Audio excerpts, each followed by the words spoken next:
Wednesday evening கூலிங்கான climate இருந்தாலே ஏதாவது சூடாக சாப்பிடணும் போல தான் இருக்கும். இன்னைக்கு ஓசூர்லேயும் நல்ல கிளைமேட்னு இருந்தது. ஏதாவது சூடாக செஞ்சு சாப்பிட்லான்ட்டு பிளானே இல்லாமல் முதல்ல உருளைக்கிழங்கு அவிய வச்சுட்டேன்.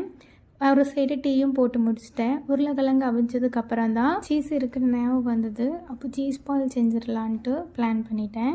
அவிஞ்ச உருளைக்கிழங்க தோலை உரிச்சு எடுத்துட்டு நல்லா மசிச்சு எடுக்கணும். கொத்தமல்லி, உப்பு, வத்தல், கொஞ்சோண்டு சிக்கன் மசாலா ஆட் பண்ணி நல்லா மிக்ஸ் பண்ணி எடுக்கணும்.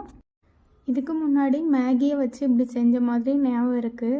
ஆனால் மேகி இல்லாமல் வெறும் உருளைக்கிழங்கு மட்டும் வச்சு செஞ்சுருக்கேன். செஞ்சு முடிச்சதுக்கப்புறம் தான் எப்படி வரும்னு எனக்கு தெரியும். இன்னொரு பவுலில் கார்ன்ஃப்ளவரை தண்ணி ஊற்றி கரைச்சி எடுக்கணும். 2 ப்ரெட்டை மிக்சியில் போட்டு இந்த மாதிரி மிக்ஸ் பண்ணி எடுத்துட்டு ரெடி பண்ணி வச்சுருக்கிற மாவில் நடுவில் சீஸை ஃபில் பண்ணி பால் ஆக்கிக்கிட்டு அந்த தண்ணியில் முக்கி கொஞ்சோண்டு இந்த ப்ரெட்லையும் போட்டு மிக்ஸ் பண்ணி இந்த மாதிரி எல்லாத்தையும் ஒன்று ஒன்றா ரெடி பண்ணி வச்சுட்டு ஆயிலை மீடியம் ஃப்ளேமில் வச்சு இந்த மாதிரி ஒன்று ஒன்றா பொரிச்சு எடுத்ததுக்கப்புறம் டேஸ்ட்டு நிஜமாகவே நல்லா இருந்தது. கிளைமேட்டுக்கு ஏற்ற டேஸ்ட்டு. சாஸ் வச்சு சாப்பிடும்போது டேஸ்ட்டு இன்னுமே சூப்பராக இருந்துச்சு.